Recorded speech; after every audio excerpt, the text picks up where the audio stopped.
Okay, back again. Rob, great to have you here. And today I think we have a really, really amazing topic. We're talking about the training methods, internal training methods, external training methods, and of course, the combination of both advantage, disadvantage. So a lot of stuff to talk about. Maybe we start with a simple question: how you approach and how ARC is approaching internal training. What is the core? What is the bread and butter stuff you're doing when it comes to internal conditioning and training? Okay. There's a lot in that, but I'm going to try and keep it simple. Most of what ARC focuses on is what you could say isometric stretching in a way, or at least that's the way it looks from the outside. You're holding long extended postures under tension. It's not really tension to a person. It looks like tension, and actually on the inside you are very relaxed. However, and I'll talk a little bit about this more later. Coach Xie was talking about how like the fascia actually requires pressure under time in order to deform and to, in order to be developed. So a lot of the internal methods, whether it's by breath, where they use an inhalation of the breath and they hold that breath to induce a stretch in the body, that would also be time under pressure, where you're holding the body taut as it will, like so there's a connective tissue that overlayers the muscle called the fascia, and that's usually what is targeted in internal training, or at least a part of it.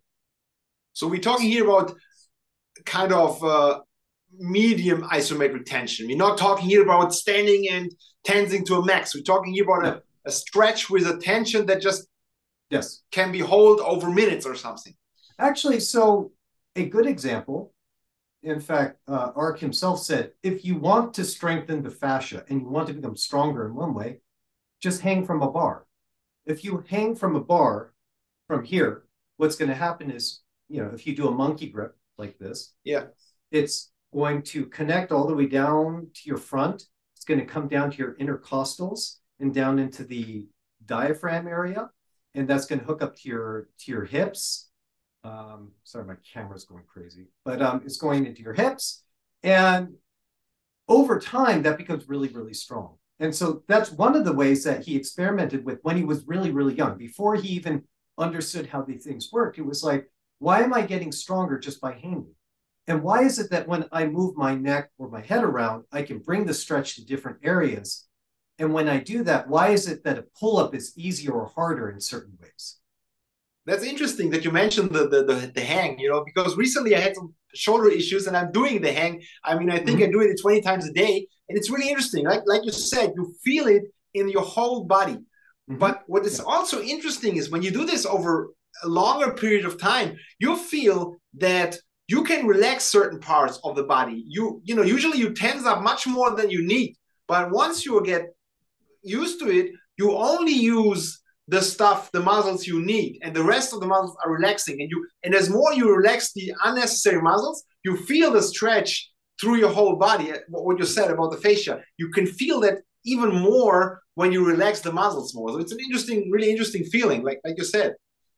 So you touch on a really interesting point.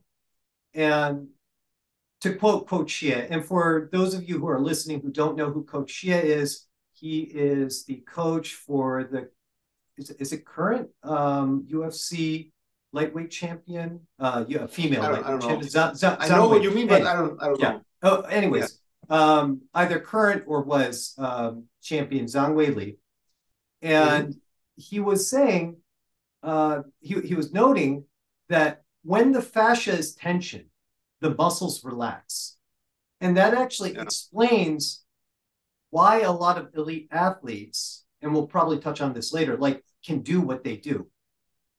But vice versa, that means when you are too much tense in the muscles, your fascia won't work the way it could work when you are relaxed in the muscles. So it's kind of if you are like a stiff brick, there's no way you can use your fascia, I think. So correct. It's going in both directions. Well, for instance, if we look at the Maasai tribe in Africa, they have an incredible vertical. You know, like they're known for just being the highest jumpers in the world. Are they muscular? They're not muscular, right? They're not muscular in that sense, but they have incredible vertical. So, you know, it gets you thinking. So, what is the cause for that elasticity? And we know that, like, the Chinese arts would practice what they call lightness skill, you know, which you know points to springiness, to elasticity, and there is more in there. They train breath pressure and all these other things, these additives, but we're not going to touch that. But what that points to is that there's a netting throughout the body that is harnessed by the internal training. But I'd also argue it's also inherent in elite athletes as well. And you see that in kids. I see it with my son. You know, he's 4 years old, and the way he is connected, the way he's jumping, the way he's moving, very, very natural. You know, very, very connected through his movement, not tense, but very fluid, like the goal we all have. But the kids have it, and then usually through whatever, you know, it is getting lost. And from my own experience as a coach, you can see that, you know, as older someone gets, and without training, as stiffer he is, you know. And usually if someone is not training his whole life, in his 40s or 50s, he's not even aware that he has fascia, you know. He's just a tense unit. So yeah. So I remember when I was a kid, I remember I had bounce when I ran, and that it was relatively effortless when I ran. Yeah. And then somehow, you know, as you age, you get more muscle. Something happens to this fascial network. Now, there was some kind of study out there that was saying how, I think when you're a child, the fascia acts like a two-dimensional, like, lattice, and it's a little bit like a you know, woman's pantyhose.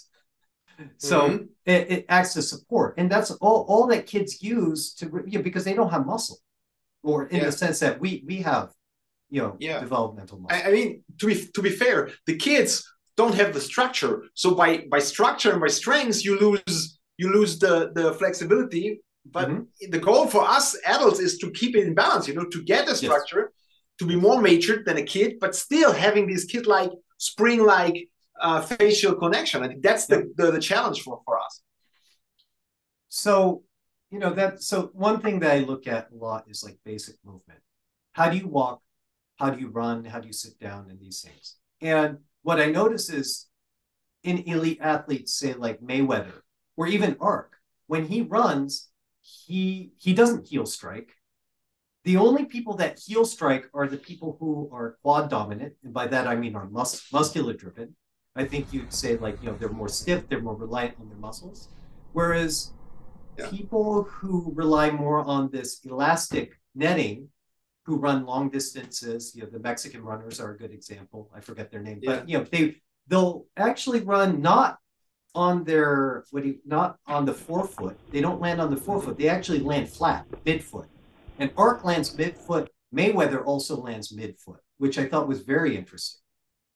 It's interesting because one of my first internal coaches, Thorsten Kanzmeier, you know, he always works with pictures, and he always told me, you know, imagine the ground is alive. Imagine you touch the ground and you don't want to hurt the ground. So when you, with this picture in mind, I always use in my mind the picture of little dogs. I don't want to touch on the dogs, you know. So when I was running stairs, I was always like very soft, and when you run very soft, you will not heel strike, you know, because, you know, that's not what you do when you want to only touch the surface. So it's it's an interesting point, and it changed everything. Once you change the way you're touching the ground, it changed the way you're moving. That's amazing. Even if you have nothing else, you just change the way you touch the ground, things change in your body. That's an interesting point. So when that happens, if you look at boxers, they have the high top shoes that lock in their ankles, and that's for good reason. If you look at the Japanese people, when they walked around back at turn of the century, I think I can share a video in the cut later, but they will wear setta, geta, and these sandals. And when they wear these sandals, they pinch it.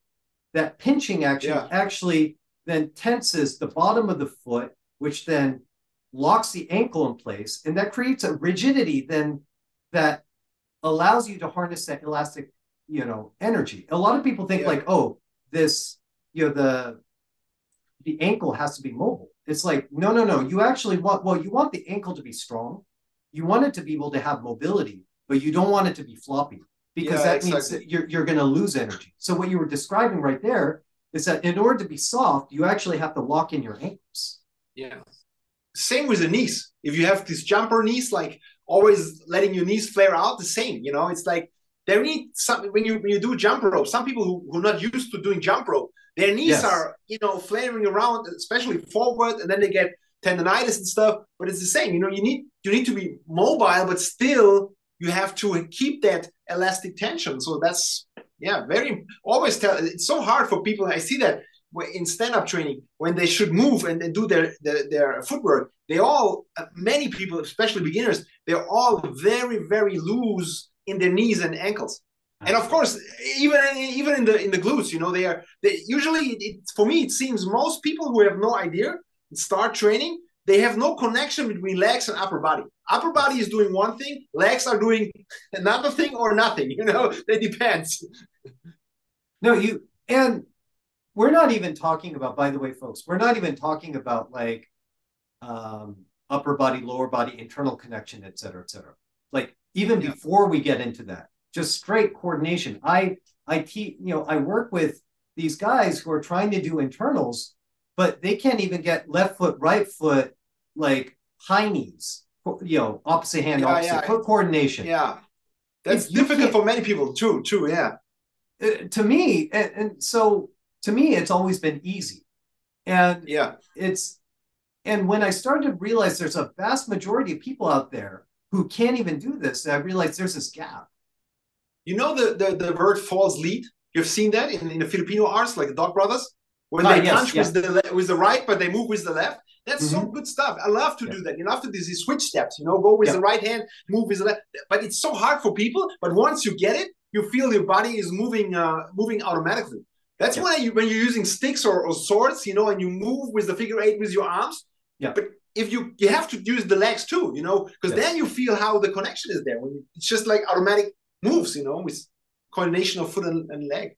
So you mentioned another great point. You just feel that it's there, right? You feel. So how, like, for people who aren't coordinated, I would say there is an answer now. And this is why I'm so psyched about, again, Coach Shia's stuff, is because he kind of gives an explanation for a lot of these things. Like, how can LeBron James just, he's in midair and he can just, swish, like make it. And what's the difference between him and the guys that, who try and practice and they can't get that same accuracy? It's because the fascial system is innervated, and so they can just feel where they are in space. Yeah. It's almost like they have an extra brain to work with. Yeah. It's a sensors of the nervous system. It's like the fascia is giving you the information for the nervous system. And so that's why, the body knows. The body knows, not the mind. The body knows what, and that's the important point. The body knows what to do. And the mind isn't even fast enough in a situation like that to react. But if the body is moving and body is knowing and feeling, that's the highest form of practice, performing. And I can't quote the paper exactly off the top of my head, but I remember she said something like the fascia responds 100 times faster than muscle, and it can also be contracted. And so to some degree, you can use the fascia and leave the muscle relaxed, which I mentioned earlier. Yeah. And that's why, like, I would use the zombie exercise, because if you bring your shoulders all the way up, then your biceps are relaxed, everything is relaxed, but you'll feel that your torso is, I guess you could say, stretched. But then somebody applies force to you, your biceps don't contract, nothing contracts, but you feel this like dispersion of force throughout your body, and it's really easy to lift the person. Yeah, I think that's why I feel the relaxation training is so important, because for most people, especially when they have a background in strength training or martial arts training with a lot of injuries, they are so tensed. You know, I rarely have students, sometimes young guys, but usually I don't have students where I have to say, hey, you need to get a structure. Usually when the guy were older than 20, 30 or whatever, they always had too much tension. And that was the main problem. Tension was much more a problem than relaxation. You know, it's like no one was too, you know, rarely someone was too relaxed. Most people were too tensed. And I think in jiu-jitsu, that's really a big issue. People get frustrated. You know, if some jiu-jitsu players watch that video, in every gym there is the guy who never gets it. or a few guys who never get it. It doesn't matter what they're doing. They're strong, you know, of course, you know, they train, but they never get it. They never make it work. And that's because the tension interferes with everything. And then you have guys like the Rutolo brothers, you know, who are amazing. And when they do jiu-jitsu, they improvise. They use the cage to jump on someone's back. They completely in the moment creating situations and feeling situations. And so this is so important for athletic performance. It's just, yeah. Well, let me first off define what I mean by elite athleticism versus, I think, like what normal people think of athleticism. Because I think most normal people think athleticism is like, oh, you have good explosive strength. And what does that mean? That means you have like good posterior chain development, like good glutes, hamstrings, etc. You know, maybe like you can squat a lot, or you have a good box jump, etc. All these things are kind of mishmash. But what at least Shia found, which I found really interesting, was that most people who were fascial dominant, they would have this callus, that, you know, dead buildup of dead skin underneath their index toe. Mm-hmm. And so it's because they activate their feet. Yes, because they're activating their feet, right? Yeah. And it's that, and when you do that, it sends a signal all the way to the butt, and then to the rest of the body. And what I found is that most people that I've tested are not glute dominant by that definition. Yeah. And Ark was definitely glute dominant. In fact, he's elite because not only was he doing a lot of springing and gymnastics, you know, from his feet, he also had to support his own body weight through the fascial network, you know, with, you know, on the rings, on parallel bars, on all sorts of things. Yeah. I mean, you see that when you do basic squats, you know, when I teach basic squats to people, usually people just have a passive down and an active up. That means they use the quadriceps to get up, and they use gravity to get down. But if you do it the right way, you can use the glutes and the hamstrings to just get an active pull, you know, to stabilize the knees, stabilize the structures, and pull yourself down and then push yourself up, which means there is balance between front and back. But usually most people, and even if you do it the right way, you have much better posture. If you have poor mobility and then you're only quad dominant, you will have poor posture and performing a squat, you know. So yeah. I will say, so there's a good hack for anybody who wants to try this. If you do a squat and you feel like most of the load comes to your quadriceps, what you can try is you can put a wedge underneath, and that'll raise the heel. When you raise the heel, then trying to articulate the toes upwards. So that will stretch your plantar fascia. When that happens, that should engage a stretch in your glutes, and that will deactivate your quadriceps. And then you try and do the squat motion automatically, or try to do the squat, keeping that stretch in place. Yeah, yeah. And also it gives a mechanical advantage because you don't need much of the mobility of the ankle. So it's also something that makes the things easier. But yeah, that's true. Which is why, you know, right now knee over toes guy is really popular. You know, how he does stuff. Which, by the way, knee over toes guy, I highly recommend, just as general, like joint fitness. I mean, it laps into fascia, even though he doesn't talk about it. You know, it's just good overall. Yeah, yeah. I think the big question, the big challenge is to connect both sides. To connect the strengths and conditioning, the general stuff, and the internal stuff. Yes. And for me, I see it like the classical strengths and conditioning stuff is building an engine, and the internal stuff is building the gear shift, is building the everything that makes the car movable. And I think a good engine is important, but it's also important to be able to use how you drive it, how you connect the wheels to the car and everything. So it's like the engine is always, I mean, muscles are always good. If you have a strong frame, and if you have padding on the joints, and if you have stability in the joints, that's a very, very good thing, especially when you get older. This is something, even when you're younger, even when you're a competitor, muscles don't hurt. But on the other side, in all my years as a coach, I have seen very, very strong people when it comes to lifting, very, very strong people who had little strengths on the mat. I have seen strong people lifting a lot of weight and be strong on the mat, of course, that's also there. And I have seen people who are very weak in lifting, but very strong on the mat. And of course, I saw people who were weak in lifting and weak on the mat. Everything is there. But what I mean is, there is not a correlation between, there is something, strength and conditioning alone will not make you strong in your certain sport. And that's what I think where the internal stuff comes into play.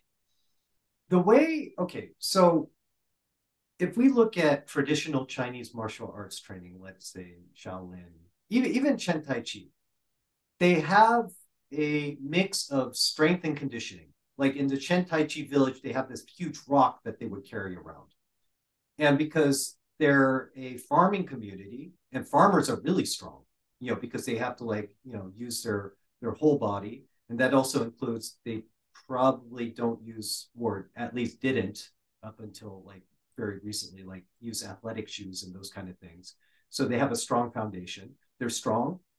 They also have gymnastics. Like Shaolin is full of gymnastics. That means that they're trying to build up the tendon and fascial strength before you get into the internals, basically. So what that means is, if you don't have, to some degree, this base fascial and tendon strengthening, then if you try and do internals, it's going to fall apart.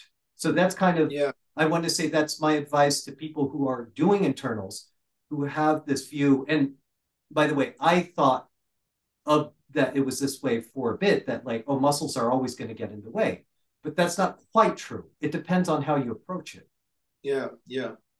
And I've seen that in many seminars with internal guys. Some of them were just plain stiff, and others were like the cock noodle. They were just flopping around, but it looks like these fake relaxation, I'm so, but you see it's just fake, because I think in humans, you have to grow, and it's like with children, you need to give them first a structure, black and white, before, you have to say, hey, never touch the hot stove. It's in the beginning you need that. And then later you can explain that is always depending on the circumstances. And I think that's the same with martial arts. If you do not have a structure, if you do not know how to tense everything, how can you learn let go something? It's like, if you never been able to contract your body, you're not able to keep that frame and then relax what you don't need. And I think that's why the simple basic strengths and conditioning stuff is definitely worth, and especially I still doing it. I'm still, for the last 30 years, I'm still loving to do the classical. The only thing you have to be careful, I think, what you're doing. I mean, if you are loving to do extremely heavy deadlifts and squats, and you do this 3 times a week, forget about relaxation. I mean, maybe if you don't do it for 6 weeks, you will come to more relaxation. But if you are going heavy and always very intense and hard, you cannot do that. You need to understand, you need to find a balance between smart conditioning and the internal stuff. Because if you go like crazy, you will not, your body will tense up. I had a student who was a weightlifter. And he was a short, stocky guy, very nice guy. And he was really able to snatch, I think he was able to snatch 160 kilos and something like. He was really a strong guy. He was doing weightlifting, still doing weightlifting. And he was so light on the mat. He was always flat. He could not hold anyone down. And he was so frustrated because the body was like, he was just one stiff board. And he was never able to get this segmented tension. And that was what made him so weak in positions like side control or where you have to shift your weight constantly. And he was so frustrated that he was giving up jiu-jitsu because he never made it work. So I think it's really, everything is an act of conditioning. And if you do 10 hours a week, just hardcore, high tension stuff, don't expect that 20 minutes of internal stuff will change anything, you know? So, yeah. Well, okay, so you mentioned relaxation. And one thing that I realized was relaxation is not something, at least, that I got simply by trying to relax. And by adjusting my posture, and once I understood I had control over the fascial components, my body started to automatically relax. So I would never chase relaxation. It's kind of like the zombie. If you zombie upwards, your arms are going to relax. I don't have to tell you to relax. They just will. If I move your head into a particular position, then your front will stretch and you'll relax. It's a consequence of doing the right things, I guess you would say. And I think it's always, I mean, when it comes to combat, it's always the mind plays an important role. I mean, if you are not cold enough to execute the stuff you do, if you are getting hot-headed, you know, if emotions come up, if you get angry, well, man, you will not be able to you will tense up. You will lose everything, you know. So I think it's really important to be playful, and especially when it comes to combat, don't throw someone from 0 to 100, because then once you do that, he will tense up. Even in jiu-jitsu, it doesn't matter if it's striking or jiu-jitsu. If you put someone into a fight with 100%, he will tense up and he will only do what he knows. If you want to make someone better, and if you want to make yourself better, I think it's important to play. And I think playing is especially for adults, it's such a wired concept, because usually if you tell them, hey, don't do resistance, that's clear. Okay. If you tell them go 100%, that's clear. But being playful, meaning that you should gradually play with resistance and still be realistic, but playful, you know, that's so hard for some people to grasp, because as an adult, you know, you feel like, oh, I don't like to play. I want to fight. I'm a fighter. I want to fight. But that's when the ego comes into play. And I feel a lot of great fighters like Anderson Silva, when you look his videos, he's very playful. He's playing around in the gym. He's a good dancer. His mentality is very playful. That's very different. And I think this is some important part if you want to be good in this stuff. Otherwise, I mean, if you are extremely good, powerful, strong athletes and you just want to go with your head through the wall like Brook Lesnar, okay, that's a path you can choose that works, but that's a very different path than what we are talking about here, I think. Yeah. And what I will say is jiu-jitsu, or Brazilian jiu-jitsu in particular, has all the components that you need in order to harness your fascia in a smart way, basically. Like the shrimping. Like, let's say, even though it's not Brazilian jiu-jitsu, you have Kosen Judo, and Kosen Judo is a close cousin to Brazilian jiu-jitsu. Yeah. Right? Both ground.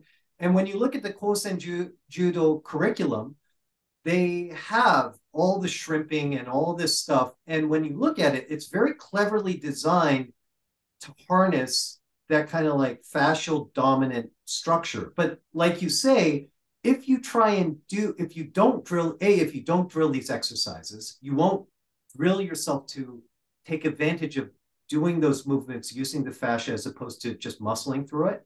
And then B, if you drill hard each and every time, you're only going to reinforce in your brain that you never succeed. And so in a way, I like positional sparring, like in the beginning, like, or just and don't even bother passing the guard. Start from escaping, because that's where you're going to find yourself most of the times, right? And don't worry if you mess up. You're supposed to mess up, especially in the first 2 or 3 years. Yeah, yeah. I think it's important to move, because when you move, you make mistakes, and when you make mistakes, you see what you can change. And the guy who changed faster is the guy who made the fastest progress. And I see that a lot with young guys. When they come in the gym, 15 years old or something, they're not afraid of getting tapped by the older guys, and they learn at a rapid rate. I mean, really fast. And they just look at the technique and they get it, because they don't have this ego of I should not get tapped. And then you have other older guys usually, and then some guy told me, for me, he said, I feel like this is like street fighting. I cannot afford to lose. And if you have this mindset and you go in every role in jiu-jitsu, or even in stand-up fighting, you go into every sparring with the mindset of I can't lose, that's like a street fight, that will mess up everything, because that's not what it is. It's not about sparring, in my opinion, is not testing. It's more about learning to build up, to be able to work under pressure, and it's about building up the pressure.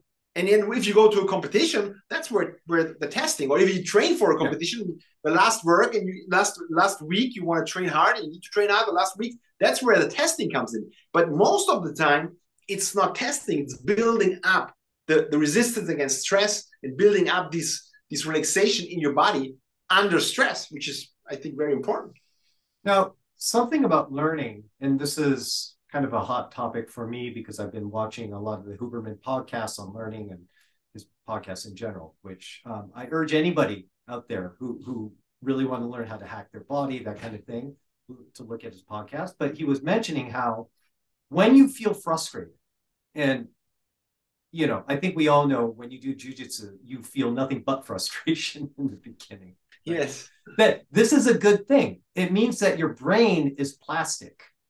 And I think that urge, to go to that muscle dominant movement is because you feel frustration and because you can't accomplish what you want to do, doing it correctly. So you try and do what is more comfortable. But the problem is now you're not learning. You're actually running away from the very thing, that is actually giving you an advantage. When you feel frustrated, the brain is actually creating these like new pathways, and you actually want to chase that. Yeah. So that's that's I think it's that's something really is missing in a lot of martial arts, because and I think some guys, like for example Anderson, I think he had this natural talent that when he is sparring, there is no one in his level, so he can play. Because no one is is a threat to him, so he can play and get better. I mean, if he would be stupid, he would just kill these guys, but that would not be intelligent. By playing, he gets more and more new ideas and new. Yes. And playing means also making yourself vulnerable, and it's important to have the right guys. Because if you give someone your arm or your neck because you want to learn and you want to play. He has the responsibility to not rip your arm off or crush your throat or something. So that's why it's important to have the right group of guys. I think it was Gary Tonnen who said in an average training he get tapped 15 times. But when it comes to perform, then he's going 100%, and then he's usually winning his fights. I think that's something very, very important, and I feel that this is kind of the internal stuff.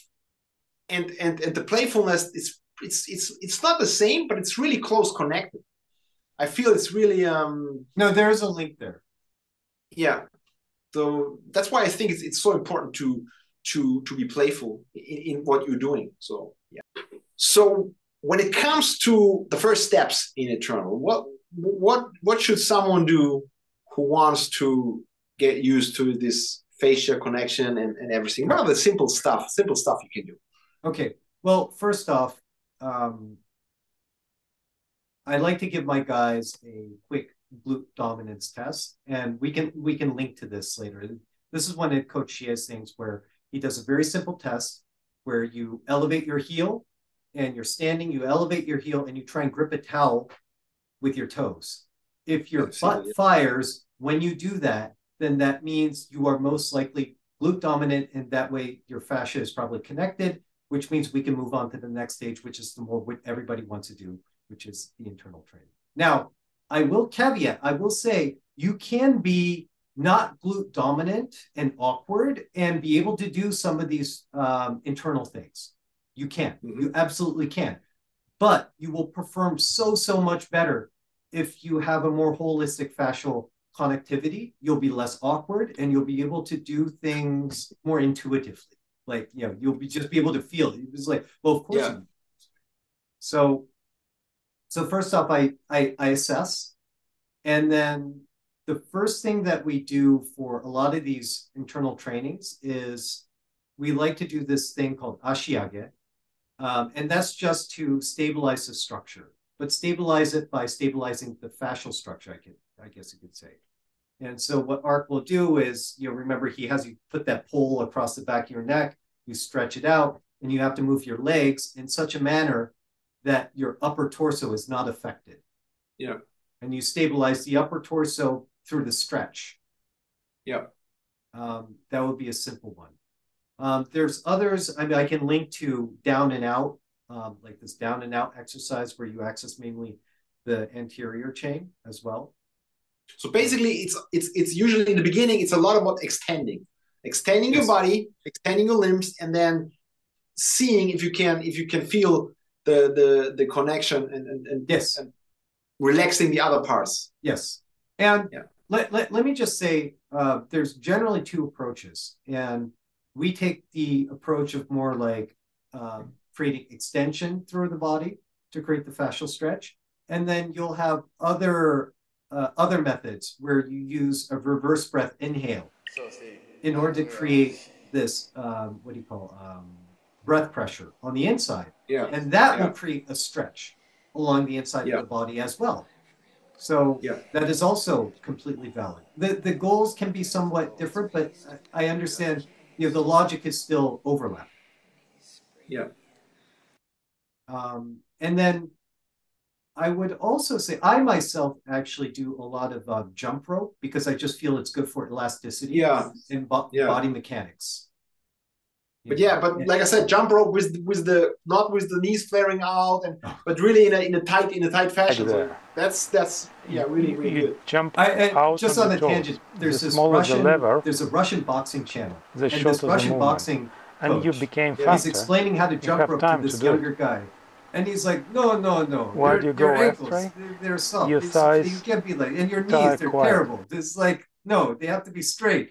Knees, ankles must be stiff, straight. It's like, what do you mean? And then he demonstrates, and it makes complete sense that you would jump like that. And you watch all the good boxers, and they're like this, you know. Definitely, yes. Yeah. So it's not all when you see an elite athlete, it's not just all like muscle. You know, it can't. Usain Bolt, he's going to hit his fastest pace, like in the, what do you call it, starting from the middle, right? Because he's recycling that elastic energy. If you were just doing like, if you do a bunch of deadlifts, right? You're going to get tired in the middle because you're using usually most of your muscle because of the lactic acid buildup. But a sprinter, they get faster for that short duration period. So anyways, but so generally speaking, these extension-like exercises are what we prescribe in the beginning. Yeah, for me, it's like when I train, I like usually in the beginning, I like to do the first half or whatever I do, relaxation. First, I like to really relax by static holdings, walls, squats, sitting at a wall, doing plank positions, and then once I feel I'm really relaxed. Then I go into these stretch poses because then I feel that from this relaxation, I want to get back to some structure, and that's when I feel it's the most benefit for me when I then do the exercise. Because I remember when I was doing the exercise from Ark's DVDs in the beginning, I was doing them. I mean, a long time ago, I was doing them really hard, and actually was doing. Not good for me, I was even more tense because I was just holding so hard. Yeah, and that's something I really have learned, to relax first and then just give a gradual. Because it's not like tension is always, very personal thing. For some people, for people like me, when you tell them, hey, tension, I give tension, it's like, if some people are too strong, you need to bring them down and say just a little strength, little tension, while others who maybe, not so strong, they need to do more tension. So it's a personal thing, I think. But it's important to not going over jealous and over tense, because that's not what these exercises should do. I will say, if you just want to improve your holistic fascial conditioning, just getting on some parallel bars and swinging and trying to figure out how you can swing from the top of your chin and affect your whole, I guess, lattice is extremely beneficial. And that will kind of hit the same things that you need to do for, say, like from hanging. It will strengthen your body overall without necessarily making your muscles tight, per se.